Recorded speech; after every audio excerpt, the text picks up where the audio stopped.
இப்பொழுது தமிழகத்தினுடைய தலை சிறந்த பேச்சாளரும் சுன்னத்துல் ஜமாத்தினுடைய போர்வாளாக கருதப்படக்கூடிய சங்கைக்குரிய எங்களுடைய உஸ்தாத் டாக்டர் மௌலானா மௌலவி அல்ஹாஜ் அல் ஹாஃபில் எம் ஷேக் அப்துல்லா ஜமாலி எம்ஏ PhD ஹஜ்ரத் அவர்கள் வஹாபீசத்தின் தடமாற்றமும் தடுமாற்றமும் என்கிற தலைப்பில் உரையாற்றுவார்கள். அதற்கு முன்னதாக அவர்களுக்கு எங்கள் ஜமாத்துல் உலமா சபையினுடைய துணைத் தலைவரும் கபர்ஸ்தான் பள்ளிவாசலினுடைய இமாமான ரஹமத்துல்லா ஹஸ்ரத் அவர்கள் பொன்னாடை போர்த்தி கௌரவிப்பார்கள்.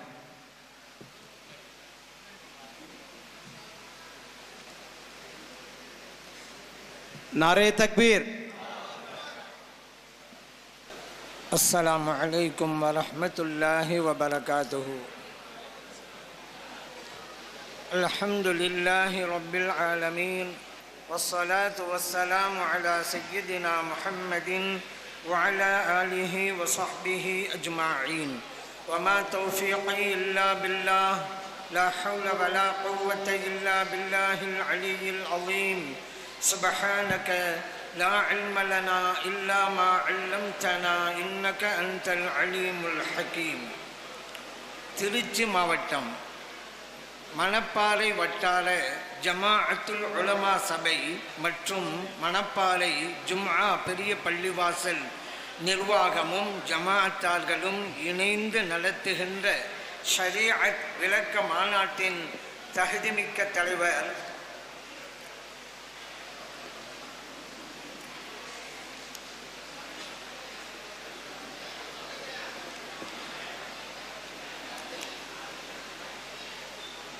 மௌலானா மௌலவி அல்ஹாஜ் ஷேഖு தரீகத் ஆன்மீக பேரொளி இ ஷாஹுல் ஹமீத் ஜமாலி ஹலரத் பெருந்தகை அவர்களே, முதலாவது அமர்விற்கு தலைமையேற்று சிறப்பாக நடத்தி கொடுத்த மௌலானா மௌலவி அல்ஹாஜ் SM முஹம்மது ஃபாரூக் சிராஜி ஃபாவில் தேவ்பந்தி ஹலரத் பெருந்தகை அவர்களே, கிராஅத் கீதம் வரவேற்புரை துவக்க உரைகளை ஆற்றிய மரியாதைக்குரிய மார்க்க அறிஞர் பெருமக்களே, எனக்கு முன்பு அழகிய உரையை உங்களுக்கு வழங்கிய ஜமாஅத்துல் உலமா சபையின் மாநில துணைத் தலைவர் மௌலானா மௌலவி அல்ஹாஜ் SM முஹம்மது மீரான் மிஸ்பாஹி ஹலரத் பெருந்தகை அவர்களே, கோவை கரும்புக்கடை ஜாமியா மஸ்ஜிதுடைய தலைமை இமாம் மௌலானா மௌலவி அல்ஹாஜ் ஏ அப்துல் அசீஸ் பாகவி MA MPhil ஹலரத் பெருந்தகை அவர்களே, நன்றி உரை ஆற்றவிருக்கிற மௌலானா மௌலவி டாக்டர் ஏ முகமது அலி ஃபாசி ஹலரத் அவர்களே, நிகழ்ச்சியை அழகுபட தொகுத்து வழங்கிக் கொண்டிருக்கக்கூடிய வட்டார ஜமாஅத்துல் உலமா சபையின் செயலாளர் புத்தானத்தம் ஜும்மா பள்ளியின் தலைமை இமாம் மௌலானா மௌலவி அல் ஹாஃபில் ஏ அஹ்மது ரிஃபாயி கான் மஹ்தூமி MA ஹலரத் பெருந்தகை அவர்களே, இந்நிகழ்விற்கு வருகை புரிந்து இந்நிகழ்வை சிறப்பித்துக் கொண்டிருக்கக்கூடிய கண்ணியத்திற்குரிய உலமா பெருமக்களே, மேடையிலே வீற்றிருக்கின்ற ஆண்டோர்களே, சான்றோர்களே, அவையிலே அமர்ந்துள்ள அன்பார்ந்த பெரியோர்களே, இளைஞர்களே, சிறார்களே, தாய்மார்களே, சகோதரிகளே, சிறப்புமிக்க இந்த மாநாட்டிற்கு ஏற்பாடு செய்திருக்கின்ற போற்றுதலுக்கும் பாராட்டுதலுக்கும் உரிய நிர்வாக பெருமக்களே, புனிதமான நிகழ்வில் நம்மையெல்லாம் பங்களிக்க செய்து நல்லதை சொல்லவும் கேட்கவும் வாய்ப்பளித்த எல்லாம் வல்ல இறைவனை போற்றி புகழ்ந்து எனதுரையை தொடங்குகின்றேன். வஹாபிசத்தின் தடமாற்றமும் தடுமாற்றமும் என்கின்ற தலைப்பின் கீழ் ஒரு சில கருத்துக்களை உங்களுக்கு மத்தியிலே கூறலாம் என்று விளைகின்றேன். அந்த வஹாபிகளுடைய தடம் மாற்றம் எப்படியெல்லாம் வந்துக்கிட்டே இருந்துச்சு. 1980 தாங்க கொஞ்சம் புறப்பட்டாங்க இவங்க. ஆரம்பத்தில் என்ன சொன்னாங்க, மதுஹப் வேண்டாம், இமாம் வேண்டாம், குர்ஆனை பின்பற்றுவோம், ஹதீஸை பின்பற்றுவோம், சஹாபிகளை பின்பற்றுவோம், அப்படி தான் சொன்னாங்க ஆரம்பத்திலேயே. இப்போ எடுக்கிற முடிவை எடுத்திருந்தா யாரும் கிட்ட கூட நெருங்கிருக்க மாட்டாங்க.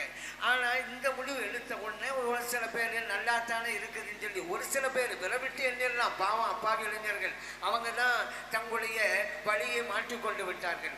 அப்புறம் கொஞ்சம் காலம் போனிச்சுங்க. என்ன சொன்னாங்க, குர்ஆன் இருக்குது, ஹதீஸ் இருக்குது. அப்படியே சஹாபிகள் அருமையாக பின்பற்றணும், அதுவும் வேணாம், தடத்தை மாத்துறாங்க. அப்புறம் இன்னும் கொஞ்சம் காலம் போணுச்சு, குர்ஆனை பின்பற்றுவோம், ஹதீஸையும் பின்பற்றுவோம். எல்லா ஹதீஸும் கிடையாது, நம்முடைய அறிவுக்கு ஒரு ஹதீது பொருந்தலைன்னா அந்த ஹதீஸ் பின்பற்ற மாட்டோம். ஒரு ஹதீது குர்ஆனுக்கு முரண்பட்டா அந்த ஹதீஸை பின்பற்ற மாட்டோம், மற்ற ஹதீஸையெல்லாம் பின்பற்றுவோம். நான் கேட்குறேன், இந்த குர்ஆனுக்கு முரண்பட்ட ஹதீஸ் என்று யாருன்னு தீர்மானிக்கிறது? உலகத்தில் 150 கோடி முஸ்லிம்கள் இருக்கிறாங்க. ஒரு நபர் ரூமுக்குள்ளே உட்காந்துக்கிட்டு இது குர்ஆனுக்கு மாற்றமாக இருக்குது அவர் சொன்னாங்க ஏற்றுக்கொள்ள வேண்டியதா? யார் முடிவு பண்ணுறது? நான் கேட்குறேன். சரி, இன்னொன்று, அறிவுக்கு பொருந்தலையாம். இமாம் ஷாஃபி ரஹ்மத்துல்லாஹி சொன்னாங்க, சஹீஹான ஹதீது என் அறிவுக்கு பொருந்தலை, ஆகவே ஏற்றுக்கொள்ள மாட்டேன் என்று ஒருவன் சொன்னால் அவனுக்கு அறிவில்லை என்று நீங்கள் புரிந்து கொள்ளுங்கள் அப்படின்னாங்க. இவங்களுக்கு அறிவுல என்ன அறிவு இருக்குது இவங்களுக்கு? ஆனால் இப்படி ஒரு தடத்தை மாற்றினாங்க. இப்போ இந்த அளவுக்கு வந்து நிற்குதுன்னு நம்ம புரிஞ்சுக்கிறலாங்க. சரி, இவர்கள் எடுத்த முடிவு சரிதானா? கொஞ்சம் கொஞ்சமாக தேஞ்சு போணுச்சு. அதுக்கு ஒரு உதாரணம் கூட சொல்லுவாங்க, கொஞ்சம் கொஞ்சமாக இல்லாமல் போகிறதுக்கு.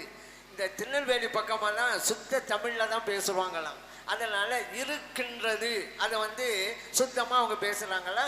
அந்த திருநெல்வேலியில் இருந்து மெட்ராஸுக்கு வர்றதா இருந்தால் கொஞ்சம் ஒவ்வொரு ஊராக தானே வரணும்.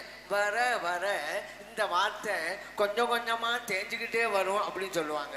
திருநெல்வேலியில் இருக்கிறவர் மதுரை வரணும், அப்புறம் திருச்சி வரணும், அப்புறம் விழுப்புரம், அப்புறம் திண்டிவனம், அப்புறம் சென்னை, இதெல்லாம் தெரிஞ்சது தானே.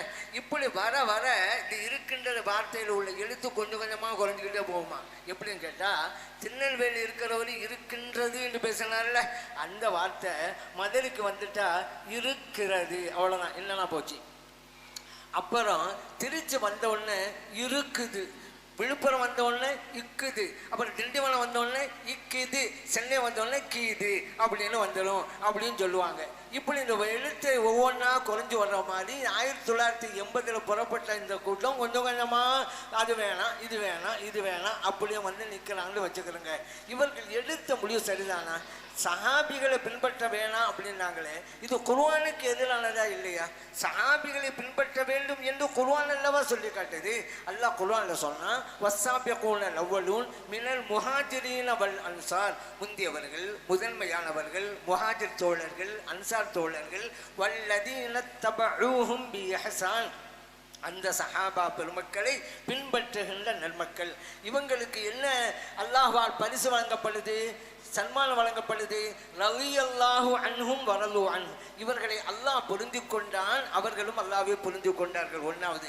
அடுத்து வஅத்தலஹும் ஜன்னாத்தின் தஜ்ரி தஹ்தஹல் அன்ஹாரு, இவர்களுக்கு அல்லாஹ் தஆலா சொர்க்கத்தை தயார் பண்ணி வச்சிருக்கிறான். ஹாலிதீன ஃபீஹா அபதா, இவங்க அந்த சொர்க்கத்தில் இருப்பாங்க, நிரந்தரமாக இருப்பாங்க, எக்காலமும் இருப்பாங்க. ராலிக்கல் ஃபௌசுல் அலீம், அதுதான் மகத்தான வெற்றி. இவ்வளவும் சொல்றான்ல, யாருக்கு? சஹாபிகளை பின்பற்றக்கூடியவர்களுக்கு அல்லாஹ் கொடுக்கிற கிஃப்ட்டுங்க. ஆனா இந்த கூட்டம் சொல்லுகிறது சஹாபிகளை பின்பற்ற கூடாதுங்கிறாங்க. கேட்டா இல்லை, சஹாபிகளுக்கு வஹியா வருது, குர்ஆனை பின்பற்றணும் வஹி, ஹதீஸை பின்பற்றணும் வஹி, சஹாபிகளுக்கு வஹியா வருது இல்லை இல்லை, அப்பயே அவங்களை பின்பற்றணும் என்று பெரிய ஒரு கேள்வி வைக்கிறாங்களாம். இந்த கேள்வியை அவர்களை அறியாமையை தான் வெளிப்படுத்துகிறது. நாம சொல்றோம் சஹாபிகளை பின்பற்றணும், அப்ப நம்ம முடிவுக்கு வந்தது அவங்களுக்கு வஹி வருகிறது என்பதால் அல்ல, வஹி சொல்கிறது அவர்களை பின்பற்று என்று, ஆகவே தான் பின்பற்றோம். வஹி சொன்னா கேட்பீங்களா கேட்க மாட்டீங்களா? கேட்கணும். குர்ஆன் வஹி தானே, வஹி சொல்லுதுல சஹாபிகளை பின்பற்று. சரி, ஹதீது வஹியா இல்லையா? வஹி தான். ஹதீது சொல்லுதுன்னா சஹாபிகளை பின்பற்ற வேண்டும் என்று. அதனால வஹி வருகிறது என்பதால் அல்ல, வஹி சொல்கிறது சஹாபிகளை பின்பற்றுங்கள் என்று, ஆகவே தான் நாங்கள் பின்பற்றோம். இப்போ புரிஞ்சுக்கிடுச்சா? இன்னொரு விஷயங்க, நம்மெல்லாம் ஒரு வகையில் பெருமைப்படணும். என்ன தெரியுமா? நாம் இறைவனிடம் வேண்டுகோள் வைத்த துஆ பிரார்த்தனை அல்லாஹ்வால் அங்கீகரிக்கப்பட்டு விட்டுச்சு. எவ்வளோ பெரிய பார்க்குங்க அஹ்லுஸ் சுன்னah வல் ஜமாத்துக்கு. அல்லாஹ்ட்ட நாம் செஞ்ச துஆ கபூல் ஆயிடுச்சுங்க. ஆனால் வஹாபிகள் பாவங்க, அவங்க விஷயத்தில் நான் பரிதாபப்படுறேங்க, அவங்க விஷயத்தில் நான் கவலைப்படுறேன். ஏன்? அவங்க துஆ அங்கீகரிக்கப்படவில்லை. எப்படின்னு கேட்குறீங்களா? ஒவ்வொரு தொழுகையிலும் நம்ம அல்லாஹ்ட்ட துஆ செய்கிறோம். என்ன? இஹ்தினா ஸிராத்துல் முஸ்தகீம். துஆ ஓதுறீங்கல்ல குர்ஆன் தொழுகையில், இதை சொல்றீங்களா இல்லை? எல்லாருமே சொல்கிறோம். இதுக்கு என்ன அர்த்தம்? இறைவனே எங்களுக்கு நேரான பாதையை காட்டுவாயாக. ஃபர்ஸ்ட். இப்ப அடுத்து நேரான பாதை எது அப்படி ஒரு கேள்வி வருது. அடுத்த வசனமே அல்லாஹ்வே விளக்கிட்டான். ஸலாத்துல்லதீன அன்அம்த அலைஹிம். இறைவனே யாருக்கெல்லாம் நீ அருள்மழை பொழிந்தாயோ அவர்களுடைய பாதை விளக்கமாகி போச்சு. சரி, இப்ப அடுத்து இன்னொரு கேள்வி. அல்லாஹ் யாருக்கெல்லாம் அருள்மழை பொழிந்தான் அப்படி ஒரு கேள்வி வருதுல, அதுக்கு அல்லாஹ் பதில் சொல்றான். உலாயிக்கல்லதீன அன்அமல்லாஹு அலைஹிம் மினன் நபியீன். அல்லாஹ் அருள்மழை பொழிந்தவர்கள் யார்? மினன் நபியீன் வஸ்ஸித்தீகீன் வஷ்ஷுஹதா வஸ்ஸாலிஹீன். நபிமார்கள், சித்தீகீன்கள், ஷுஹதாக்கள், சாலிஹீன்கள் எல்லாம் அல்லாஹ் குர்ஆனில் தெளிவுபடுத்திட்டாங்க. இப்போ குர்ஆன் நீங்க தொழுகையில போய் இஹ்தினஸ் ஸிராத்தல் முஸ்தகீம் அப்படி ஓதுனீங்கல்ல, என்ன தெரியுமா அர்த்தம்?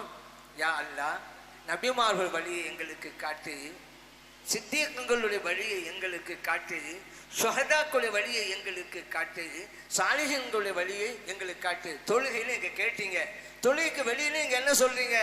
நாங்க நபிமார்களை பின்பற்றுவோம், சித்தீகங்களை பின்பற்றுவோம், ஷுஹதாக்கள் பின்பற்றுவோம், சாலிஹீன்கள் பின்பற்றுவோம் சொல்றீங்களா இல்லையா? நீங்க தொழுகையில எதை கேட்டீங்களோ தொழுகைக்கு வெளியில அதைத்தானங்க சொல்றீங்க. அப்படின்னா உங்களுடைய துவா அல்லாஹ் கபூல் செய்யப்பட்டு விட்டது. எவ்வளவு நற்பாக்கியம் பார்த்தீங்களா நமக்கு. ஆனா பாவங்க வஹாபிகள், அவங்களும் நம்மள மாதிரி தான் தொழில போய் இஹ்தினஸ் ஸிராத்தல் முஸ்தகீம் ஓதுறாங்கல்ல. என்ன அர்த்தம் இருக்கு? யா அல்லாஹ் நபிமார்கள் வழியை எங்களுக்கு காட்டுவாயாக, ஷுஹதாக்களுடைய வழியை காட்டுவாயாக, சித்தீகங்களுடைய வழியை காட்டுவாயாக, சாலிஹீன்களுடைய வழியை காட்டுவாயாக. யாரு? வஹாபிகளும் கூட தொழுகையில கேட்டுட்டு தொழுகைக்கு வெளியில வந்து சாலிஹீன்கள் பின்பற்ற தேவையில்லையே, சித்தீகங்கள் பின்பற்ற தேவையில்லையே, ஷுஹதாக்கள் பின்பற்ற தேவையில்லையே அப்படின்னு வெளியே வந்து சொன்னா என்னங்க அர்த்தம்? அவங்க தொழுகையில கேட்டது கபூல் செய்யப்படலன்னு அர்த்தங்க. அவங்க கபூல் செய்யப்பட்டிருந்தா வெளியிலையும் நாங்க சாலிஹீன்கள் பின்பற்றோம்னு சொல்லியிருப்பாங்க. இந்த ஒண்ணு போதுங்க நம்ம சுன்னத் ஜமாத் இருக்கிறதுக்கு. தொழுகையில எதை கேட்டோமோ அல்லாஹ் கபூல் செஞ்சுட்டான். ஆனா வஹாபிகள் தொழுகையில கேட்டது இன்னும் அல்லாஹ் கபூல் செய்யாமலே இருக்கிறான். இந்த ஒண்ணு போதும்ல. சரி, மதுஹபு அது வேணாம் அப்படின்னாங்க. அது சரியா? எல்லாத்துக்கும் விவகாரம் பண்ணுங்கிறதுனாலே இப்படி சொல்லிடுறதா? எது வேண்டும் எது வேணாம் ஒரு விஷயம்தான். ஆனா யாருக்கு சொல்றோமோ அவங்கள வச்சுதான் முடிவு எடுப்பாங்க. அப்படியே நம்ம பார்க்கிறோம். அதே போல விவகாரம் பண்றவங்களும் பல விஷயங்கள்ல எடுக்கிறாங்க. அதே நம்ம பார்க்கிறோம். இவங்க மதுஹபு வேணாம் அப்படின்னாங்கல்ல, நபி ஸல்லல்லாஹு அலைஹி வஸல்லம் காலத்திலே மதுஹபு இருந்ததா அப்படி ஒரு கேள்வி வைப்பாங்க. குர்ஆன் இருக்குதுல்ல, ஹதீஸ் எடுக்கிற, அப்படி எங்க ஷாஃபி, அப்புறம் எங்க ஹனபி, இந்த அப்பாவி இளைஞர்கள் பாவம் குர்ஆன் தெரியாது, ஹதீஸும் தெரியாது. அதனால ஆமா கேள்வி நல்லா தானே இருக்குது, குர்ஆன் இருக்குதுல்ல, ஹதீஸ் இருக்குது, எதுக்காக வேண்டி நம்ம மதத்தை பின்பற்றணும்? அப்பாவி இளைஞர்கள் தான். ஆனா மெஜாரிட்டி மக்களே எல்லாம் பாதுகாத்துட்டான், பாதுகாப்பான், சந்தேகமே கிடையாது. சரி, இதுல ஏன் நம்ம வந்து ஷாஃபி மதபு அனிமதம்னு சொல்றோம்னா குர்ஆன் ஹதீஸை விட்டுவிட்டு ஷாஃபி மா பக்கம் போவோம் அப்படின்னு தனியாக போறதா? குர்ஆன் ஹதீஸை தாங்க பின்பற்றீங்க. நீங்க ஷாஃபி என்றாலும் குர்ஆனை தான் பின்பற்றீங்க, ஹதீஸை தான் பின்பற்றீங்க. நீங்க ஹனபி என்றாலும் குர்ஆனை தான் பின்பற்றீங்க, ஹனபியை தான் பின்பற்றீங்க, ஹதீஸை தான் பின்பற்றீங்க. நம்ம மதபு சொன்னதுனால குர்ஆனையோ ஹதீஸையோ விட்டுட்டோம்ங்கிற அர்த்தம் இல்லைங்க. ஏன் ஷாஃபி மாமா பின்பற்றணும்? அல்லாஹ் குர்ஆன்ல சொல்றான்ல, ஃபஸ்அலு அஹ்ல திக்ரி இன் குன்தும் லா தஅலமூன். உங்களுக்கு தெரியலையா, தெரிஞ்சவங்ககிட்ட கேட்டு தெரிஞ்சுக்கிறீங்கன்னு அல்லாஹ் சொல்றாங்க. இப்போ எல்லாருமே குர்ஆனை படித்து ஹதீஸை படித்து தர முடியுமா? இந்த மேடையில் இருக்கக்கூடிய, இந்த அவையில் இருக்கக்கூடிய உங்கள்கிட்ட நான் கேட்குறேன், நீங்கள் எல்லாருமே குர்ஆனை ஹதீஸை எடுத்து நம்ம வாழ்க்கை என்னென்ன செய்யணும் நீங்களும் படித்து புரிய முடியுமா? முடியாது. அதனால தான் அல்லாஹ் கூட என்ன சொன்னா, உங்களுக்கு தெரியலையா குர்ஆனை படிங்க, உங்களுக்கு தெரியலையா ஹதீஸை படிங்க அப்படி சொல்லலைங்க. உங்களுக்கு தெரியலையா தெரிஞ்சவங்கள்ட்ட கேட்டு தெரிஞ்சுக்கிறீங்கன்னு தான் அல்லாஹ் சொன்னான். இப்போ நம்ம மதஹபை பின்பற்றுறது கூட அல்லாஹ் கிட்ட ஆணை தான். மதஹபை வேணாம்னு சொன்னா அல்லாஹ்வுடைய கட்டளைக்கு அவர் எதிராக நிற்கலான்னு அர்த்தம்.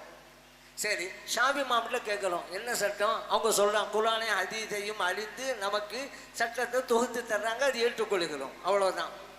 ஷாஃபி மாமுடைய விளக்கத்தை ஏற்றுக்கொண்டவர்கள் ஷாஃபி மதஹபை சார்ந்தவர்கள். குர்ஆனுக்கும் ஹதீஸுக்கும் அவங்க கொடுக்குற விளக்கம், குர்ஆனுக்கும் ஹதீஸுக்கும் ஹனபி இமாம் கொடுக்கிற விளக்கத்தை ஏற்றுக்கொண்டவர்கள் ஹனபி மதஹப். நீங்க எந்த மதம் சொன்னாலும் குர்ஆன் ஹதீஸை தான் பின்பற்றீங்க, விளக்கம் இமாமுடையது, அவ்வளவுதான்.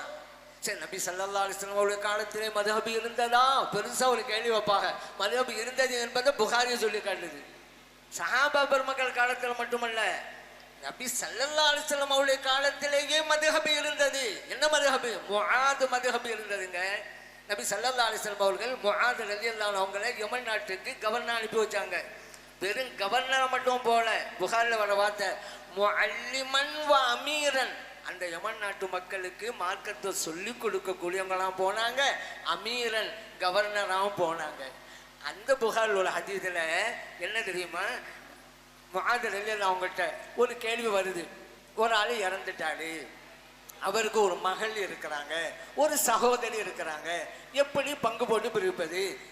அப்போ முஆத் ரலியல்லாஹு சொன்னாங்க, இருக்கிற சொத்தை பாதி 2 பங்காக்குங்க, பாதியை மகளுக்கு கொடுத்துருங்க, இன்னொரு பாதியை சகோதரிக்கு கொடுத்துருங்க. புகாரில் பதிவு செய்யப்பட்ட ஹதீஸ். அதுதான் சட்டம். அந்த கேட்ட மக்கள்லாம் நீங்க இப்படி சொன்னீங்களே, அதுக்கு ஆதாரம் என்ன? குர்ஆனினுடைய ஆதாரம் என்ன கேட்டாங்களே அந்த மக்கள், அந்த சஹாபா பெருமக்கள்லாம். ஒரு சஹாபி சொல்றாங்க, கேட்டு நடந்துட்டு போறாங்க. அதான் முஆத் மதுஹப். ஏங்க, யமன் நாட்டு மக்களுக்கு ஏதாவது பிரச்சனை தெரியணும்னு வச்சுக்கிறோங்க, தொழுகை பற்றியோ நோம்பை பற்றியோ ஜக்காத்தை பற்றியோ, அவங்கெல்லாம் மதீனா ஷரீஃபுக்கு வருவாங்க. அப்படி வர முடியுமா? சரி, நமக்கு இந்த சட்டம் தெரியணும், வாங்க மதீனாவுக்கு போவோம், ஸல்லல்லாஹு சந்திப்போம், கேட்போம், திரும்புவோம். எல்லாருக்கும் முடியுமாங்க? அது முடிகிற காரியமா அது? ஆனால் என்ன செஞ்சாங்க, முஆத் ரலியல்லாஹு அன்ஹு அவங்க தான் கவர்னரு, அங்கே தான் வர்றாங்க. முஆத் ரலியல்லாஹு சட்டம் சொல்றாங்க, கேட்டு நடக்கிறாங்க. யமன் நாட்டு மக்கள் முஆத் மதுஹபிலே இருந்தார்கள் ஸல்லல்லாஹு அலைஹி வஸல்லம் காலத்திலேயே. ஒவ்வொரு பிரச்சனைக்கும் மதீனா ஷரீஃபுக்கு வந்து விளக்கமெல்லாம் கேட்கல அந்த மக்கள். இப்போ புரியுதா? மதுஹபுங்கிறது ஸல்லல்லாஹு அலைஹி வஸல்லம் காலத்திலேருந்தே இருக்குது, இப்போதே இருக்குது. ஆனால் இந்த உண்மை தெரியாத இந்த வஹாபிகள் தான் அது இல்லை இது இல்லை, மதுஹப் வேண்டாம், சஹாபா பெருமக்களை பின்பற்ற வேண்டாம் என்றெல்லாம் இவர்கள் சொல்லி கொண்டிருக்கிறார்கள். சரி, அதுக்கு ஏதாவது ஆதாரம் கேட்டால் இல்லையே, கேட்டுக்கிட்டே இருக்கிறோம். ஆதாரம் நேரடியாக தர்றதே இல்லை. இப்படி புரிகிறது, இப்படி விளங்குகிறது, அப்படியே வழங்கிடலாம். சரி, உடனே ஆதாரம் இல்லை போல தெரியுது, அப்போ நம்ம தாரமாக வழங்கிடலாம். இப்போது ஒருத்தன் ஃபோன் பண்ணான் போலீஸ் ஸ்டேஷனுக்கு. ஹலோ, போலீஸ் ஸ்டேஷனா? ஆமாம், சீக்கிரமாக வாங்க, இங்கே ஒரு கொலை நடந்து போச்சு. அங்கேருந்து கேட்டாங்க, எங்கே? இவன் சொன்னான், என் வீட்டுக்கு பக்கத்து வீட்டில் அப்படின்னா. சரி, உன் வீடு எங்கே இருக்கு? கொலை நடந்த வீட்டுக்கு பக்கத்து வீடுங்களாம். 2 வீடு எங்கப்பா இருக்கு? அதான் சொல்லிக்கிட்டே இருக்கேன்லங்க, 2 வீடு பக்கத்து பக்கத்து வீடு. வேலை எனக்கு கேட்குறீங்க? கடைசி வரைக்கும் அவன் அட்ரஸ் சொல்லவே இல்லையே. கேட்குற கேள்விக்கு பதில் சொல்லலாம், ஆனால் என்ன கேட்கப்பட்டா அதுக்கு பதில் அல்லது.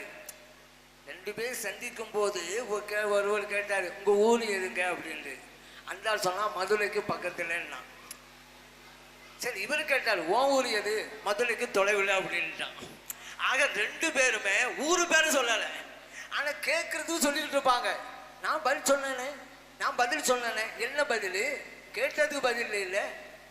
சரி, இந்த வஹாபிகள் தான் இன்றைக்கு பித்அத்வாதிகளாக இருக்கிறார்கள். போலி தௌஹீதுவாதிகளான பித்அத்வாதிகள் இவர்கள் தான். பித்அத்னா என்ன தெரியுமில்ல? மார்க்கம் எதை செய்ய சொல்லுதோ அது செய்யாமல் இருக்கிறது, அது வேண்டான்னு சொல்றது. மார்க்கம் எதை தடுத்துச்சோ அதை மார்க்கத்தின் பெயரில் செய்வது, இதுதான் இன்றைக்கு போலி தௌஹீதுவாதிகள். அதனால பித்அத்வாதிகள் என்றால், முத்திரை குத்தப்பட வேண்டியவர்கள் என்றால் இந்த வஹாபிகள் தான். அதான் போலி தௌஹீதுவாதிகள் சொல்றோமே, அதுலேருந்து நம்ம புரிஞ்சுக்கலாங்க. அடுத்து இன்னொரு விஷயத்தையும் உங்களுக்கு நான் சொல்றேன். இவங்க பித்அத்வாதிகள் என்பதற்கு மஸ்ஜிதல் இரார், இவங்க ஒவ்வொரு ஊர்லையும் பார்க்கலாம், எல்லா ஊர்லேயும் இல்லை, சில ஊர்களில் போட்டி பள்ளிவாசல் உருவாக்கி வச்சிருக்கிறாங்க. அந்த போட்டி பள்ளிவாசல் மார்க்கத்தில் கூடாது என்று குர்ஆன் பேசுகிறது. ஏன்? அது மக்களுக்கு இடையூறு அளிக்கிற பள்ளிவாசல். இது ஸல்லல்லாஹு அலைஹி வஸல்லம் காலத்தில் ஏற்பட்டுச்சுல. அப்போது சில பேர் போட்டி பள்ளிவாசல் உண்டாக்குனாங்க. அல்லாஹ் வசனத்தை இறக்கி வச்சு விட்டான், இந்த போட்டி பள்ளிவாசல் இருக்கக்கூடாது அப்படின்னு சொல்லி. ஏன்? அவங்க நோக்கமே சரியில்லை. அல்லாஹ் குர்ஆன்ல அந்த வசனத்தில் சொல்றான், வல்லதீன தஹது மஸ்ஜிதன் லிராரன். சில பேர் பள்ளிவாசல் கட்டுறாங்க, அது மக்கள் இடையூறு அளிப்பதற்காக. இவன் இந்த கூட்டம், வஹாபி கூட்டம் எவ்வளவு மக்களுக்கு இடைஞ்சு கொடுக்குதுங்க உங்களுக்கு தெரிஞ்ச விஷயம் தான். ஓ குஃப்ரன், இறை மறுப்புக்காக, இறை மறுப்புக்காக வேண்டி அவங்க என்ன பள்ளிவாசல், இறைவனுக்கு உருவம் இருக்குங்கிறாங்களங்க. நம்முடைய அல்லாஹ் வேறங்க, அந்த வஹாபியுடைய கடவுள் வேற. அதனால அவங்களுடைய கடவுளும் நம்ம அல்லாஹ் ஒன்றும் இல்லை. எப்போ அவங்க உருவமற்றவன் நமது இறைவன். அப்போ குஃபர், இறைவனுக்கு உருவம் உண்டு, அவனுக்கு கையை கொடுத்து காலை கொடுத்து அரசல் போய் உட்கார வச்சு இவ்வளவு கொடுமை செய்கின்ற அவர்கள் குஃபர், பச்சை சிறுக்கு. அதுக்கு வேண்டியெல்லாம் பள்ளியாசல் கட்டுறாங்க. அல்ல சொல்லி காட்ட பாருங்க, 1400 வருஷத்துக்கு முன்னால் சொன்னது இன்னைக்கு கணக்கச்சிதமாக வஹாபிகளுக்கு பொருந்தது. அப்புறம் அடுத்து சொல்றான் பாருங்க, மூமின்களுக்கு மத்தியிலே பிரிவினையை ஏற்படுத்துவதற்காக போட்டி பள்ளிவாசலை கட்டுகிறார்கள். கரெக்டா நடக்குதா இல்லையா? இன்னைக்கு முஸ்லிம்களை பிரிவினை உண்டாக்கிட்டாங்கல்ல, அப்படி இல்லைன்னா ஏன் போட்டி பள்ளிவாசல்? அதான் பள்ளிவாசல் இருக்குது இல்லை, பள்ளிவாசல் இடமா இல்லை.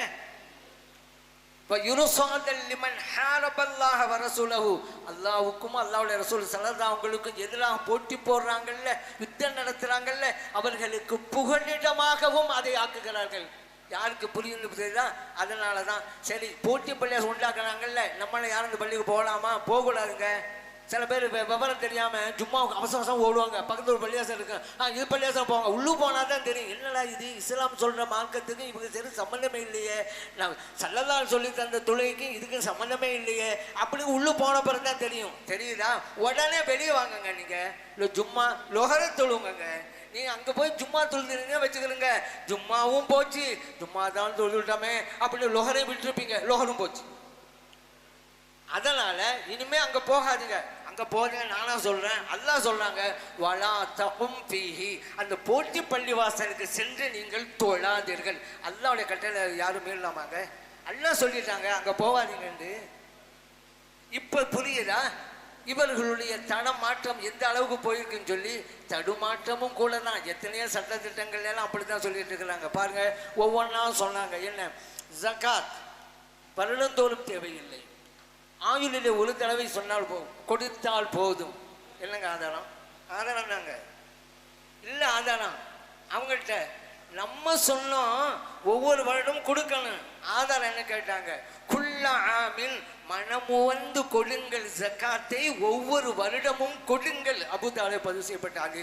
இப்போ புரியுதா சொன்ன மாதிரி என்னண்டு? ஒன்றை சொல்லுவோம், ஆதாரம் வைப்பாங்க. ஆனா வஹாபிகள் குர்ஆன் ஹதீஸ் நித்தம் சத்தம் போடுவார்கள். குர்ஆன் கிடையாது, ஹதீஸும் கிடையாது, சட்டம் மட்டும் சொல்றது இல்லை, ஆதாரம் இல்லை. அடுத்து பாருங்க, இன்னொன்னு தராவிய தொழுகை இல்லை அப்படின்னாங்க. இருக்கிறது, 20 ரக்காத் இருக்கிறது. நானா சொன்னேன், சஹாபா பெருமக்கள் பார்த்ததை சொல்றாங்கங்க. இப்னு அப்பாஸ் ரலியல்லாஹு சொல்றாங்க, கான ரசூலுல்லாஹி ஸல்லல்லாஹு அலைஹி வஸல்லம் யுஸல்லி ஃபீ ரமலான் 20 ரக்அத்தன் வல் வித்ர. இறைத்தூதர் ஸல்லல்லாஹு அலைஹி வஸல்லம் அவர்கள் ரமலான் மாதத்திலே 20 ரக்அத்துகள் தொழுவார்கள், வித்ரையும் தொழுவார்கள். பைஹக்கியிலே, தப்ரானியிலே, இப்னு அபி ஷைபாவிலே பதிவு செய்யப்பட்ட ஹதீஸ். மார்க்கம் சொல்கிறது தராவீஹ் உண்டு 7 ரக்அத்துகள்.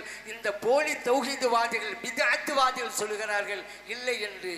இப்ப புரிஞ்சுக்கிறங்க இவருடைய தலமாட்டம் எங்க போய் நிற்குன்னு சொல்லி. குர்ஆன் ஹதீஸ்ங்கறாங்க.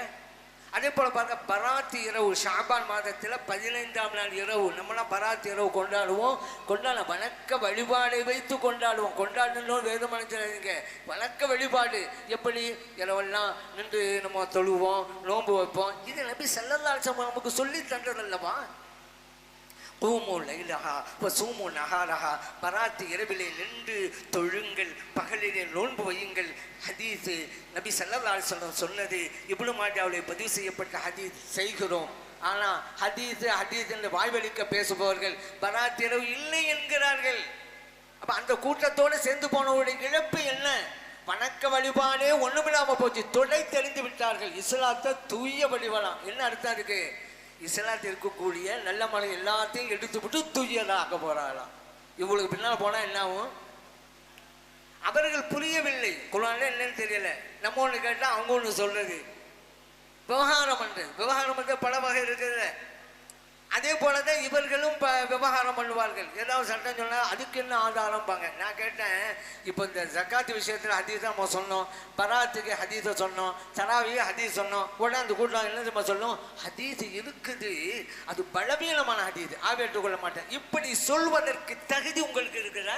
நான் கேட்கிறேன். நெஞ்சிலை கையை கட்டிக்கொண்டு பலவீனமான ஹதீஸை பத்தி நீங்க பேசுறீங்களே, பக்கா பலவீனமான ஹதீஸ் அல்லவா நெஞ்சில கை கட்டுறது? அதான் நான் சொல்லுது, நெஞ்சில கை கட்டுறத விடுங்க, நெஞ்சில இருக்கிற கையை கீழே போடுங்க, அப்புறம் பேசுங்க. சஹீஹா லைஃபாங்கிற பிறகு பேசுங்க. சிமாக் என்பவர் இடம்பெறுகிறார் அந்த ஹதீஸ்ல. அதை வச்சுக்கிட்டு தான் பலவீனமான ஹதீஸ். இது சும்மா ஒரு மேடைக்காக பேசுறதல்ல. பல தடவை சொல்லி இருக்கிறோம். சஹீஹ் என்று நிரூபித்து விட்டால் ₹1,00,000 பரிசு. சொல்லியாச்சே, சொல்லி எத்தனை வருஷம் ஆகி போச்சே. நீங்க சொல்ல உண்மைன்னு சொன்னா நிரூபிச்சுட்டு ₹1,00,000 வாங்கிட்டு போங்களேன். பணம் எல்லாருக்கும் தேவை தானே. பணம் வேணும்னு யாரா இருக்கிறாங்களா இந்த உலகத்துல? நிரூபிங்க, பணத்தை வாங்கிட்டு போங்க. பக்க பலவீனம் மாற்றிடுங்க. பலவீனம் மாற்றியதை வச்சு நெஞ்சில் கை கட்டுவாங்களாம் அப்பாவும் அப்பாவி இளைஞர்கள். இதுதான் எனக்கு இந்த அப்பாவி இளைஞர்கள் பற்றி தான் எனக்கெல்லாம் பரிதாபமாக இருக்குது. ஏன்னா அவங்கெல்லாம் வழிகெடுக்கணும் நோக்கத்தில் இருக்கிறாங்க. ஆனால் அப்பாவி இளைஞர்கள் ஏன் போகிறாங்க? இவங்க சொல்லதான் சத்தியம், இவங்களுக்கு பின்னால் போனால் தான் சொர்க்கம் கிடைக்கும் அப்படின்னு நினச்சிக்கலங்க போய் ஏமாந்து போய் கிடக்குறாங்க. ஆகவே தான் நம்ம சொல்றோம் இப்படியெல்லாம் இருக்காது. என்ன குர்ஆன் ஹதீஸ் அவ்வளவு பிரியமாக இருக்கிறாங்கன்னு நினைப்போம். பிரியத்துக்கு அங்கே வேலையே கிடையாது, சும்மா பேச்சு தான். பிரியத்தில் பல வகை இருக்குது. இல்லை, ஒரு நண்பர் கவலையாக இருந்தாரு, இன்னும் நம்ம ஏன்பா அவ்வளோ கவலையாக இருக்க? என் மனைவி என்னை புரிஞ்சுக்கவே மாட்டாங்க. என் மனைவி மேலே எவ்வளோ பிரியமாக இருக்கிறேன், பாசமாக இருக்கிறேன், ஆனால் என் மனைவி இதை புரிஞ்சுக்கொள்ளவே மாட்டேங்கிறாளே அப்படின்னு. என்னப்பா அப்படின்னு நினைச்சு நண்பர் கேட்டாரு. இவர் சொன்னார், என் மனைவி குடிக்க தண்ணி வேணும்னு கேட்பாங்க, நான் இளநியே வாங்கி கொடுப்பேன். பசிக்குது சாப்பாடு வேணும்னு கேட்பாங்க, நான் பிரியாணியே வாங்கி கொடுப்பாங்க. இப்படியெல்லாம் கொடுத்த என்ன பார்த்து ஒரு நாள் ஒரு வார்த்தையை சொல்லிட்டான். அதான் தாங்கிக் கொள்ள முடியலை. என் மனைவி என்னை பார்த்து சொன்னான், எங்க எப்போதும் நான் ஒன்று கேட்குறேன், நீங்கள் வேற ஒன்றையிலே வாங்கிட்டு வர்றீங்க, உங்களுக்கு காது செவுடான்னு கேட்டுட்டாங்க, அதாங்க என்னை தாங்க முடியலை அப்படின்னு அவர் சொன்னார். அப்போ இதில் மஹப்பத்தில் என்னன்னு புரியலை. ஃபஸ்ட்டு குர்ஆனை பின்பற்ற வேண்டும் அப்படின்னா அந்த குர்ஆனை மதிக்கிற லட்சணம். இந்த போலி தௌஹீத்வாதிகள் இருக்கிறாங்கல்ல, போலி தௌஹீத்வாதிகளான பித்அத்வாதிகள், இந்த பித்அத்வாதிகள் குர்ஆனை எந்த அளவுக்கு மதிக்கிறாங்க? குர்ஆனை யார் வேண்டுமானாலும் தொடலாமா. என்ன பாடுபடுது குர்ஆன் இவங்க கையில் அகப்பட்டு பார்த்தீங்களா? சரி, வழிகாட்டுதல் இல்லை என்றால் பரவாயில்லை. குர்ஆனை தொழுவதற்கு சுத்தம் வேண்டுமா வேண்டாமா, மார்க்கத்திலே வழிகாட்டுதல் இல்லை அப்படின்னா கூட சரி, அவங்க புரிஞ்சு அவலாங்கலாம். தெளிவான வழிகாட்டுதல் இருக்கவே யாரு வேண்டுமானாலும் தொடரலாம், சுத்தம் அவசியம் இல்லை என்று இந்த கூட்டம் கூறுகிறது என்றால் குர்ஆனை இந்த கூட்டம் மதிக்கிற நிலை என்னங்க நம்ம தெரிஞ்சுக்கலாங்க. நபி ஸல்லல்லாஹு தெளிவாக சொல்லிட்டாங்களே, லா யமுஸ்ஸல் குர்ஆன இல்லா தாஹிருன், பரிசுத்தமானவங்க தான் குர்ஆனை தொடணும். முவத்தாவிலே தாரகுத்திலே பதிவு செய்யப்பட்டிருக்கிறது. ஆனால் இந்த கூட்டம் பித்அத்வாதிகளான போலி தௌஹீத்வாதிகள் சொல்றாங்க, இல்லை ஒது இல்லாவிட்டாலும் கூட சுத்தம் இல்லாவிட்டால் கூட தொடலாம்ங்கிறாங்க. யாருக்கு எதிராக இவர்கள் நிற்கிறார்கள்? சுன்னத் ஜமாஅத்தினரான நமக்கு எதிராகவா இந்த கூட்டம் நிற்கிறது? இல்லை இல்லை, இறைத்தூதர் ஸல்லல்லாஹு அலைஹி வஸல்லம் அவர்களுக்கு எதிராக இந்த கூட்டம் நிற்கிறது. நபி ஸல்லல்லாஹு அலைஹி வஸல்லம் அவர்கள் சுத்தம் தேவை என்கிறார்கள், இந்த கூட்டம் தேவை இல்லை என்கிறது. அப்படியானால் யாருக்கு எதிராக இவர்கள் போர் தொடுத்துக் கொண்டிருக்கிறார்கள்? யார் வேண்டுமானால் ஓதலாம்ங்கிறாங்க. ஒரு பெண்மணி மாத விலக்கில் இருக்கிறாங்க, அவங்களும் ஓதலாமே இந்த கூட்டம் சொல்லுது. தெளிவான வழிகாட்டுதல் இருக்கவே, அதுதான் நமக்கு கவலை. நபி ஸல்லல்லாஹு அலைஹி வஸல்லம் சொல்றாங்க, லா தக்ரவுல் ஹாயிது வலல் ஜுனுபு ஷையம் மினல் குர்ஆன், மாத விலக்குள்ள பெண்களும் குளிப்பு கடமையானவர்களும் குர்ஆனில் எந்த பகுதியையும் ஓதக்கூடாது. திருமிதியிலே பதிவு செய்யப்பட்ட ஹதீஸ். நீங்க மாத விலக்கில் இருந்தா குர்ஆனை ஓதாதீங்கம்மா இறைத்தூதர் ஸல்லல்லாஹு சொல்றாங்க. இந்த போலி தௌஹீத்வாதிகளான பித்அத்வாதிகள் சொல்றாங்க, இல்லை ஓதலாம்ங்கிறாங்க. அப்படி அந்த கூட்டம் யாருக்கு எதிராக நிற்கிறது பார்த்தீங்களா? நமக்கு எதிராக இல்லைங்க, அல்லாஹ்வுடைய ரசூல் ஸல்லல்லாஹு அலைஹி வஸல்லம் அவர்களுக்கு எதிராக நிற்கிறது இந்த கூட்டம் என்பதை நாம் கவனத்திலே கொள்ள வேண்டும். இந்த கூட்டம் ஆரம்பத்தில் இல்லை மதுஹபுன்னாங்க, கடைசியில் பார்த்தாக்கா மக்களை எல்லாம் பிரித்து விட்டாங்க, பிரிவினை அடையாளம் ஆகிவிட்டாங்க, கூறு போட்டுட்டாங்க. குர்ஆன் ஹதீஸு தானே இருக்குதுல்ல, குர்ஆன் ஹதீஸை பின்பற்றலாம், எல்லாம் ஒன்றா இருக்கலாம்ல. இங்கே தான் இவர்கள் விரித்த வலையிலே அந்த இளைஞர்கள், அப்பாவி இளைஞர்கள் விழுந்து வழிகேட்டிலே மூழ்கி போனார்கள். நான் கேட்குறேன், இன்னைக்கு அவங்க நிலைமை என்ன? எல்லாம் ஒற்றுமையாக இருக்கலாம்னாங்கல்ல, குர்ஆன் ஹதீஸ் பின்பற்ற எல்லாம் ஒற்றுமையாக இருக்கலாம். ஷாஃபி ஹனபி ஏன் வேற்றுமையெல்லாம் அப்படின்னு கேட்டாங்களே. இன்னைக்கு என்ன, அவர்கள் 440 400 போய்கிட்டு இருக்குது. ஆளுக்கு ஒரு சட்டம் சொல்கிறாங்களே. சிஹரு உண்டா இல்லையா? ஒரு பிரிவு சொல்கிறது சிஹரு இருக்கிறது, இன்னொரு பிரிவு இல்லை. குர்ஆனிலே எழுத்துப்பிழை இருக்கிறது ஒரு பிரிவு, குர்ஆனிலே எழுத்துப்பிழை இல்லை இன்னொன்று. தத்தம்பகுதி பிறை ஒரு குரூப்பு இல்லை, சர்வதேச பிறை இன்னொரு குரூப்பு. இல்லைங்க. இப்போ நான் கேட்டேன், எங்கப்பா நீங்கள்லாம் சொன்னீங்களே குர்ஆன் ஹதீஸ் பின்பற்றினா எல்லாம் ஒன்றா இருக்கலாம், ஏன் ஷாபி அனுப்பிட்டு பிரிவை ஏற்படுத்தி பிடிங்க அப்படி கேட்டீங்களே. இப்போ நான் கேட்குறேன், உங்கள் எல்லார்ட்டையும் அத்தனை பிரிவு இருக்கிறதுல வஹாபிய குரூப்பு, அத்தனை குரூப்புகள்ட்டும் ஒரு குர்ஆன் தானே இருக்குது. ஆளுக்கு ஒரு குர்ஆனா இல்லை, ஒரு குர்ஆன் தானே இருக்குது. உங்கள் எல்லார்ட்டையும் ஒரு புகாரி தானே இருக்குது. நீங்கள் ஆளுக்கு ஒரு சட்டம் சொல்லிக்கிட்டீங்கப்பா. ஏ பிரிவுட்டே இருக்கக்கூடிய குர்ஆன் பி பிரிவுட்டே இருக்குது, சி பிரிவுட்டே இருக்குது. நீ ஒரே சட்டம் சொல்ல வேண்டியது தானே. ஷாஃபிலே கூடும், ஹனஃபிலே கூடாது, என்ன பிரிவினை தத்துவம் பேசுனீங்க. இப்போ நீங்கள் உங்கள் நிலைமை என்ன? இப்போ இதுவெல்லாம் அப்பாவி இளைஞர்களை ஏமாற்றுவதற்காக சொல்லப்பட்டது என்பதை நாம் தெளிவாக அறிந்து கொள்ள முடியும். அடுத்து இன்னொரு விஷயம், இப்போ நடைமுறையில் பல பிதாத்துகளை உருவாக்கி இருக்கிறார்கள் என்று நான் சொன்னேன் அல்லவா. அதில் ஒரு பிதாத்து என்ன அப்படின்னா, இப்போலாம் ஜனாசா தொலை வந்துருச்சுன்னு வச்சுக்கிறேங்க. பெண்களுக்கு வீட்டில் ஜனாசா தொழுகை, அப்புறம் பள்ளிவாசலுக்கு வந்து அங்கே ஆண்களுக்கு ஜனாசா தொழுகை. எங்கே கண்டுபிடிச்சிங்க இது? குர்ஆன்ல இருக்கா, ஹதீஸில் இருக்கா? காண்பிக்க முடியுமா இப்படி ஒரு நடைமுறையில் இருக்குது? இல்லைங்க. எவ்வளோ பெரிய பிதாத்து இந்த சமூகத்தில் புகுத்தி கொண்டு இருக்கிறார்கள் இவர்கள், இந்த பிதாத்துவாதிகள். இப்படி ஒன்று கேள்வி வச்சோமாக்கா, பெண்கள் தொழலையா உடனே இப்படி புரிகிறதுன்னு சொல்லுவோம். அப்படின்னா நேரடி ஆதாரம் இல்லைன்னு அர்த்தம். நாங்கள் கேட்கறது தெரியுமா, நபி ஸல்லல்லாஹு அலைஹி வஸல்லம் காலத்தில் ஜனாசாவை வீட்டில் பெண்கள்லாம் தொழில் நடத்தினாங்க, பள்ளிக்கு வந்து ஆண்கள் நடத்தினாங்க. இப்படி நடந்ததற்கு ஆதாரம் தாங்க. அதைத்தானே இப்போ நீங்கள் செஞ்சுக்கிட்டு இருக்கிறீங்க.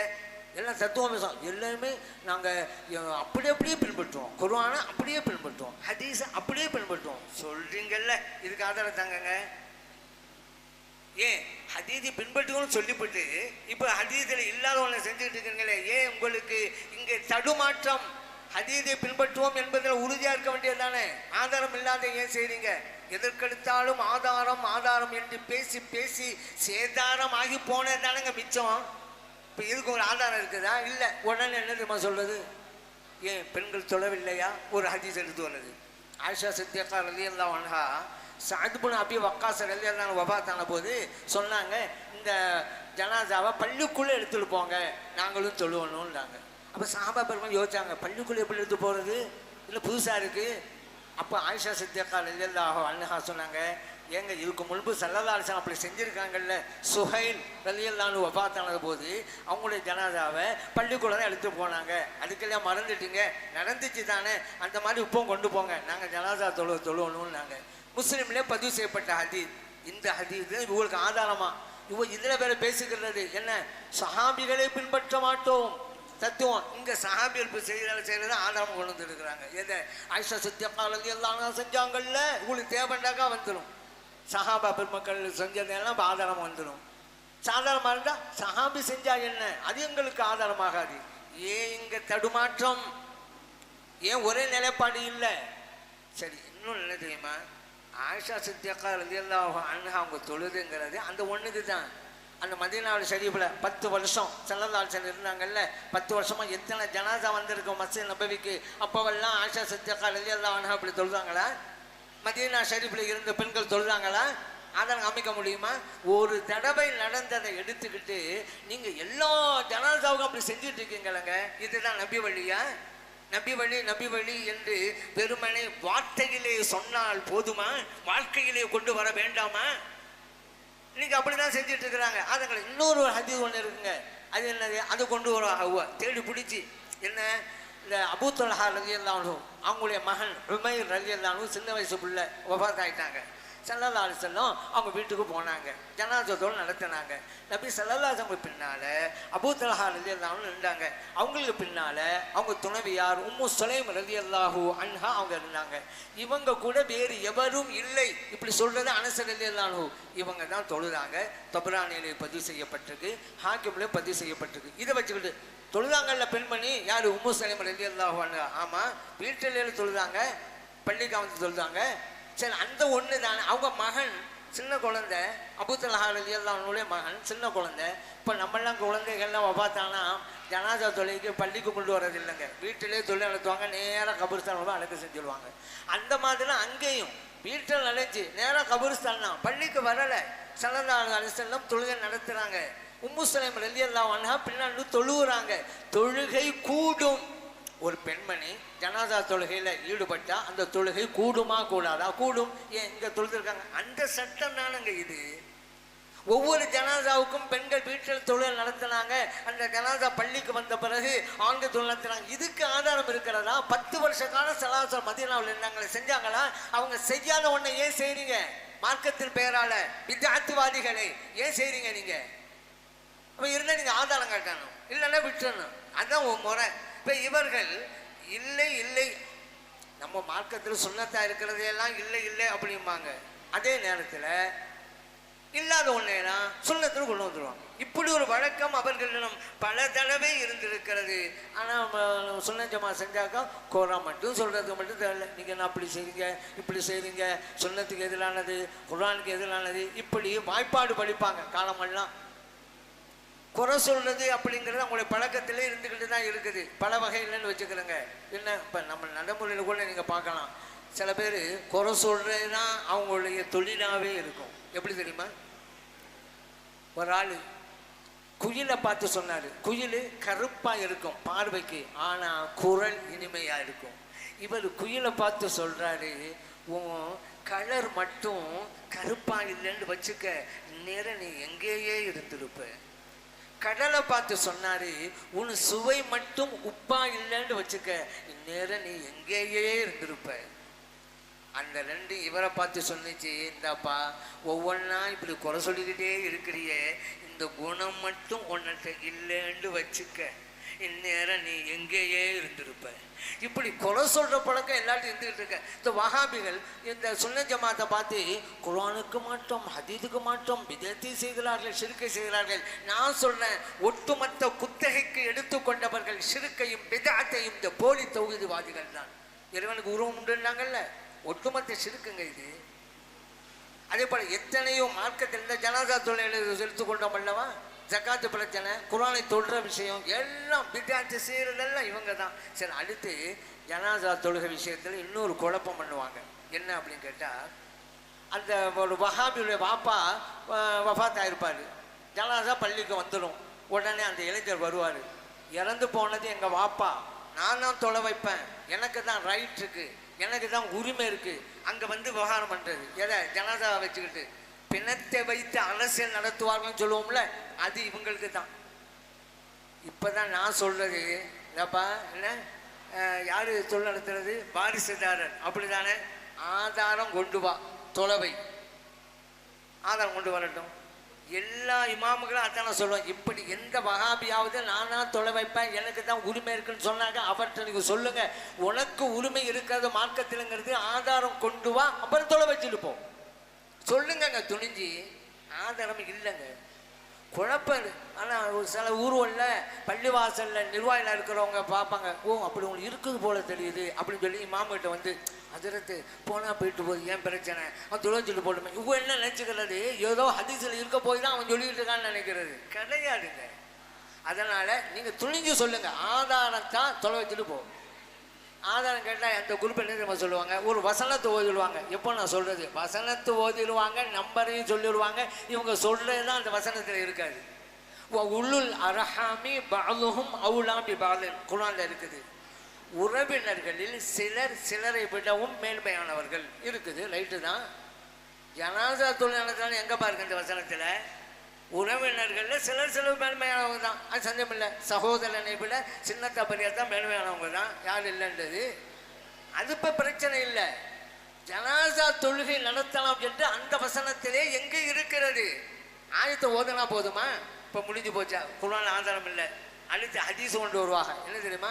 முஸ்லிமிலே பதிவு செய்யப்பட்ட ஹதீஸ், வீட்டுக்குரியவர்களுடைய அனுமதியை கொண்டு தான் தொழில் நடத்த வேண்டும். இப்போ ஜனாசா வந்துடுச்சு, அவன் மகன் தான் வீட்டுக்குரியவர், ஆகவே அவர் தான் தொழில் நடத்தணும், இல்லைன்னா அவர் அனுமதி கொடுக்கணும்.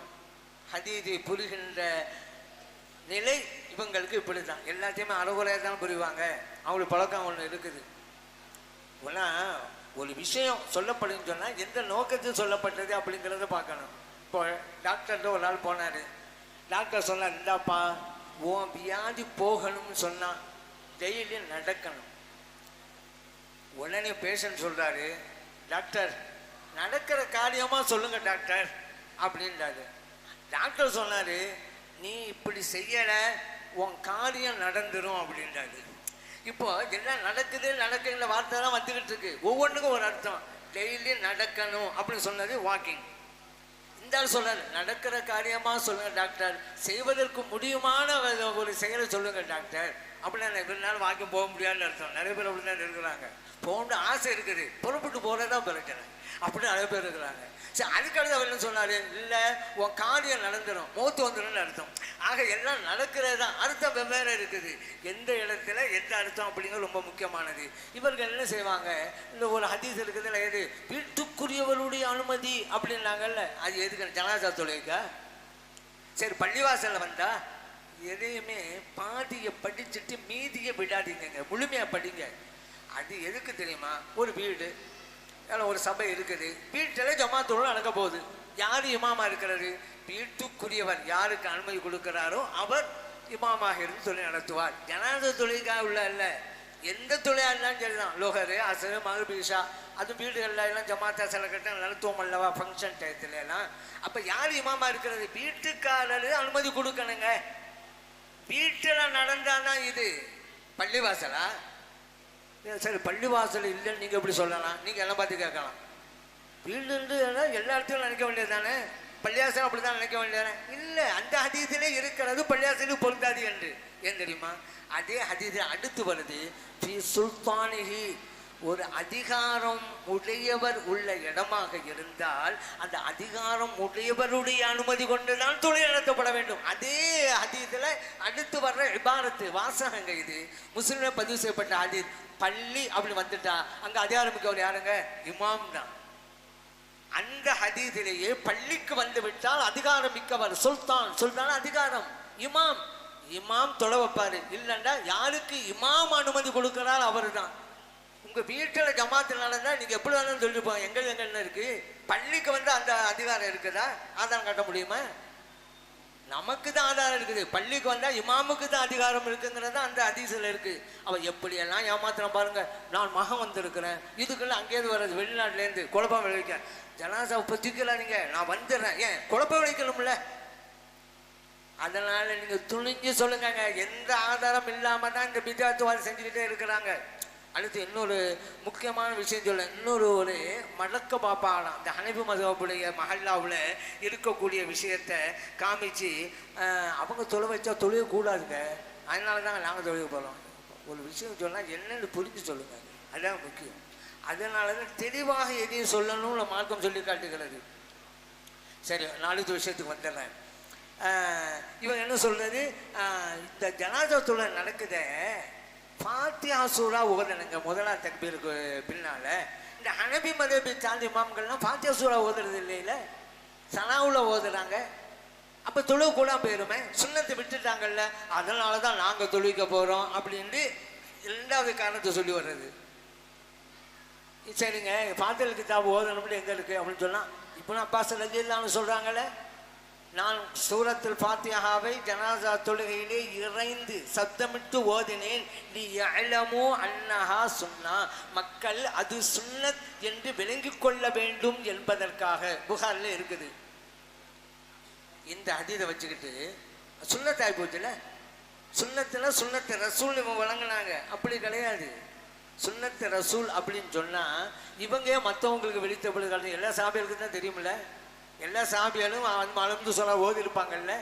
இவங்க என்ன சொல்றாங்க, நான் சத்தமாக ஓதலை, எல்லாருக்கும் தெரியட்டும். அப்போ மற்றவங்கெல்லாம் சொல்ல பார்த்தா ஓதலைன்னு தெரியுது. நபி ஸல்லல்லாஹு சொல்லி இருந்தா எல்லாம் தானே ஓதிருப்பாங்க.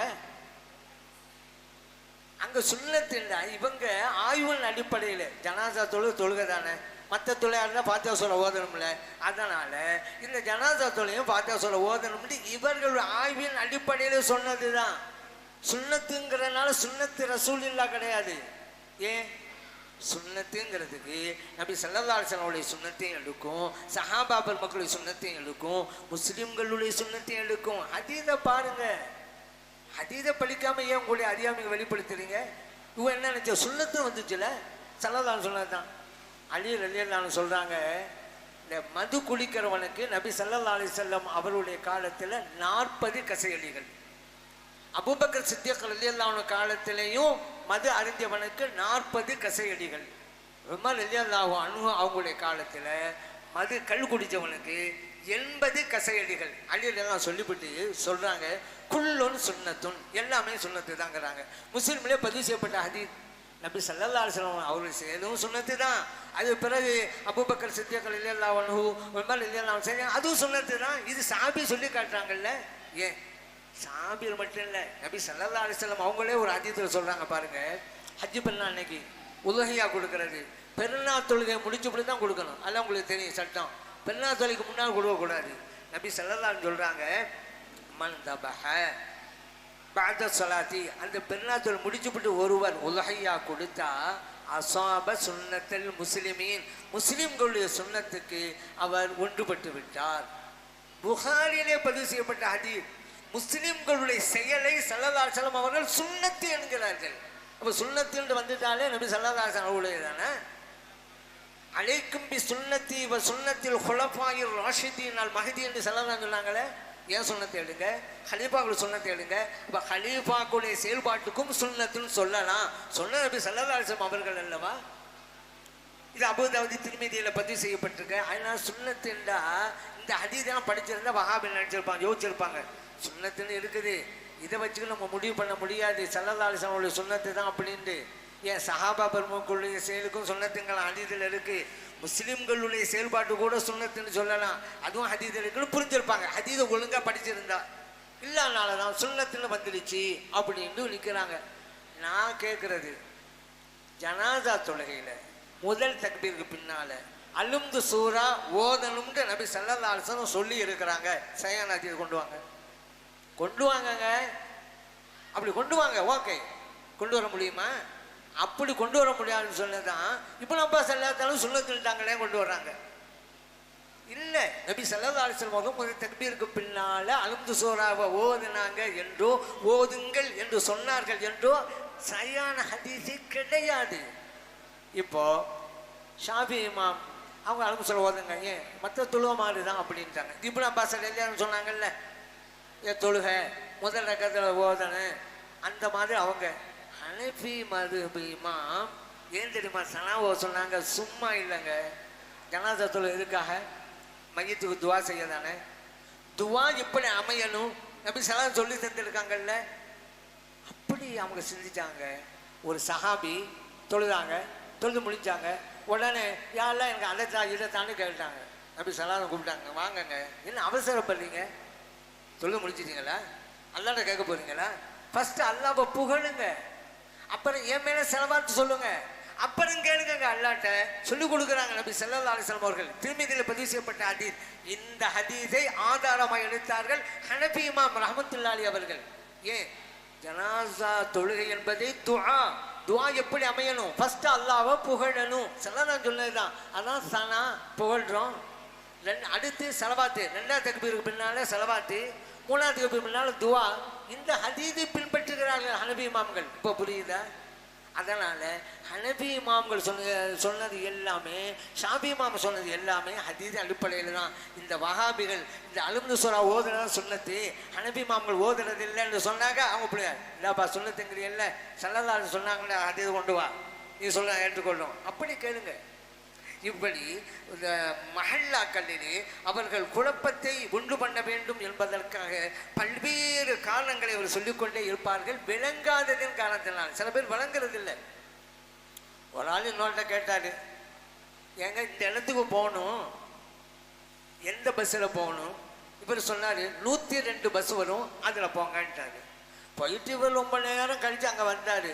இவர் யார்கிட்ட சொன்னாரோ அந்த நின்றுக்கிட்டே இருக்கிறாரு. எனக்கு இவ்வளவு நேரம் ஆயிடுச்சு, நீங்கள் போகலன்னு. அந்த சொன்னார், ஒவ்வொரு பஸ்ஸாக போணுச்சு, இது வரைக்கும் 98 பஸ் போயிருக்கு, நீங்கள் 102 பஸ்ஸில் போகணுன்னு, நீங்கள் இன்னும் ஒரு 3 பஸ்ஸு பாக்கி இருக்கா, அதுக்கு பிறகு நான் போனேன் அப்படின்றாரு இவர். இல்லை இதா அல்ல, 102வது நம்பர் உள்ள பஸ்ஸில் போங்கன்னு அர்த்தம். இப்போ இப்படித்தான் ஒவ்வொன்றையும் தவறாக விளங்குகிறார்கள் இந்த வஹாபிகள். இதில் வேற இமாம்களை குறை சொல்ல வேண்டியது. அதனால எந்த வகையிலும் இனிமே இந்த ஜனாசாவை மையப்படுத்தி வஹாபிகள் பள்ளிவாசல் வந்து குழப்பம் விளைவிக்க விரும்பினால் அது ஆதாரம் கொண்டு வா, கேளுங்க. அவங்க நம்மளே நினச்சிடக்கூடாது, ஏதோ ஆதரவு இருக்குமோ அதனால தான் இப்படி சொல்லுவாங்க அப்படின்னு நினைக்காதீங்க. இப்படி ஒரு நிலையை நம்ம உருவாக்கிக்கொள்ளலாம். அடுத்து கடைசி எனக்கு நேரம் முடிஞ்சு போச்சு. இப்போ திக்கர் பற்றி இப்போ அங்கே கூட மது பிறகு திக்கர் ஓதணும். எல்லாம் சப்தமிட்டு இறைந்து தான் நம்ம திக்கர் செஞ்சோம். இதுக்கு வேற இது பிதாத்து என்பார்கள் பிதாத்துவாதிகள். இந்த எல்லாம் இந்த திருடனை பிடிக்கிறது ஓடுவாங்க, திருடனை பிடிங்கன்னு. உண்மையான திருடனை அப்படி சொல்லிக்கிட்டு தான் ஓடுவான், திருடனை பிடிங்க இவன் தன்னை பாதுகாக்கிறதுக்கு. அந்த மாதிரி இந்த பிதாத்துவாதிகள் தான் சுன்னத்தை செஞ்சாக்கா பிதாத்தும்பாங்க. இறைந்து இப்போ சத்தம் விட்டு தானே எல்லாம் திக்கர் செஞ்சோம். சபையில் சத்தம் போட்டு திக்கர் செய்யலாமா? செய்யலாம். ஆனால் இவர்கள் வசனத்தை ஓதுவாங்க எப்போவுமே. அண்ணா குர்ஆன் நல்லா சொல்லிட்டான், உதுஉ ரப்பக்கும் தலர்ருஅன் வ ஹுஃபியா. உங்கள் ரப்பை நீங்கள் அழைங்க பணிவோடும் தனித்தும்.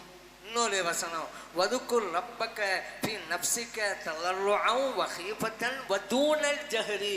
உங்கள் ரப்பை நீங்கள் திக்ரு செய்யுங்க, சப்தம் இல்லாமல் நீங்கள் மெதுவாக செய்யுங்க. அல்லாஹ் சொல்லிவிட்டான், நீங்கள் இப்படி சத்தம் போடுறீங்க அப்படின்னு கேட்பாங்க. சரி, சத்தம் போட்டு ஓத திக்ரு செஞ்சாங்களா நபி ஸல்லல்லாஹு அலைஹி வஸல்லம்? செஞ்சாங்கல்ல. இப்போ அவங்க இந்த வசனத்துக்கு மாறு செஞ்சாங்களா? ஒவ்வொன்றுக்கும் ஒரு நோக்கங்க. சத்தமிட்டு செய்வதுண்டு இருக்குது, தனித்து செய்வதுண்டு இருக்குது. எல்லா நேரத்திலையும் கிடையாது. தனித்து தான் செய்யணும், மெதுவாக தான் செய்யணுங்கிறது ரெண்டு இல்லை. ரெண்டும் அந்த தான். இப்போ தர்மம் செய்கிறோம், பலருக்கு முன்னாலேயும் செய்யலாம், தனித்தையும் செய்யலாம். ஒவ்வொன்றுக்கும் ஒரு காரணம் இருக்குது. அல்லாஹ்வை திக்ரு செய்கிறது அப்படித்தாங்க. இதை நபி ஸல்லல்லாஹு அலைஹி வஸல்லம் சத்தமாக திக்ர் செஞ்சிருக்கிறாங்க. தொழுகையை முடித்தவுடன் அல்லாஹு அக்பர் என்பார்கள் நபி ஸல்லல்லாஹு அலைஹி வஸல்லம் அவர்கள். புகாரில் பதிவு செய்யப்பட்ட ஹதீஸ். இப்னு அப்பாஸ் ரலியல்லாஹு அன்ஹு சொல்றாங்க, நபி ஸல்லல்லாஹு அலைஹி வஸல்லம் சொல்ற அந்த அல்லாஹ் அக்பர் சத்தத்தை கேட்டுட்டா நாங்கள் புரிஞ்சுக்கிடுவோம் தொழுகை முடிந்து விட்டது என்று நாங்கள் நினைப்போம். அப்போ எவ்வளோ பெரிய சத்தம் போட்டிருக்கிறாங்க நபி ஸல்லல்லாஹு அலைஹி வஸல்லம் அவர்கள். அல்லாஹ் அக்பர் இருக்கிறது தானே, முஸ்லீமில் இருக்கிறதுல, புகாரிலே இருக்கிறதுல. அதே போல பாருங்க, முஆவியா ரலியல்லாஹு அன்ஹு சொல்றாங்க, சமிஅத்து ரசூலுல்லாஹி ஸல்லல்லாஹு அலைஹி வஸல்லம்.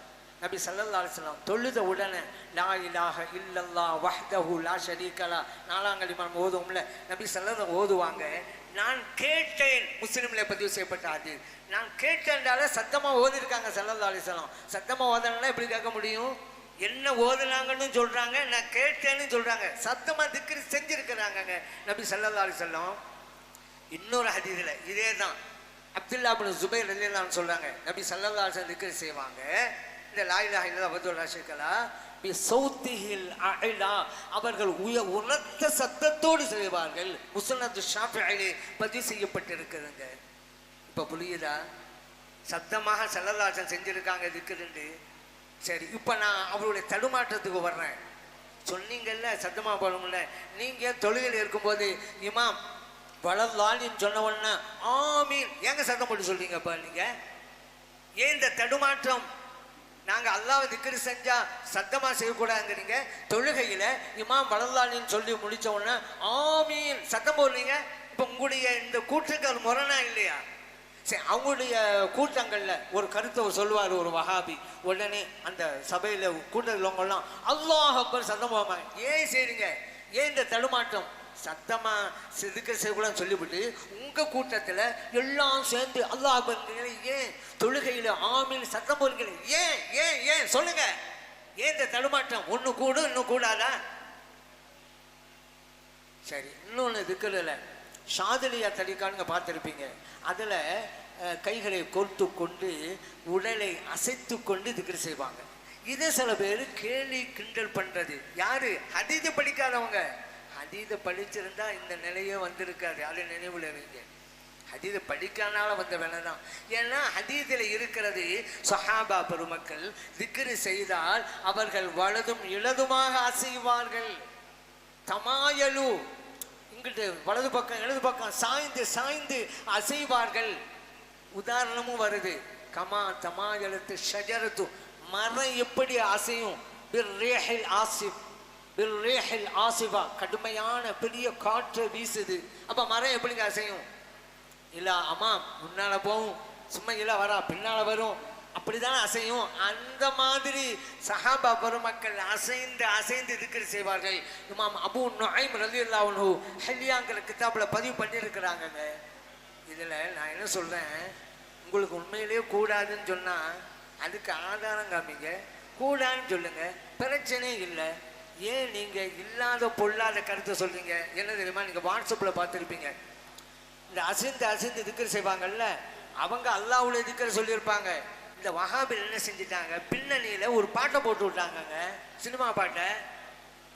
அப்ப அங்க அசைவாங்க, அல்லாஹ்வுடைய பேர் சொல்லி இவங்க பின்னணி குரலாக பாட்டை போட்டு விட்டுறது. அப்போ பொது என்னங்க இந்த மாதிரி பாடுக்கிட்டுமாங்க இதுக்கு செய்வாங்க என்று பொதுமக்கள் நினைப்பாங்க. இந்த ஃப்ராடி ஏன் இருக்கிறத சொல்லுங்க, தப்பா ரைட்டா விவாதிங்க, ஏன் இல்லாத செய்யுங்க, இது அவதூறு தானே. அதனால சுன்னத் ஜமாஅத் நாம் இருக்கிறோம் என்றால் குர்ஆன் ஹதீஸை பின்பற்றுகிறோம். வஹாபிகள் ஆரம்ப காலத்திலிருந்தே தடுமாற்றமும் இருக்கிறது. எல்லாம் அல்ல இறைவன் அவர்களிலிருந்து நம் மக்களை பாதுகாத்து அருள்வானாக. அந்த வஹாபிகளுக்கும் அல்லாஹ் நேர்வழியை காட்டி அருள்வானாக.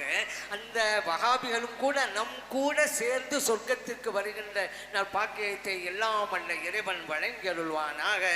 ஆமீன். அல்ஹம்துலில்லாஹி ரப்பில் ஆலமீன் என்று பிரார்த்தனை செய்து வாய்ப்பளி நல்லோர்களுக்கு நன்றி கூறி விடைபெறுகிறேன். அஸ்ஸலாமு அலைக்கும் வரஹ்மத்துல்லாஹி வபரகாத்துஹு.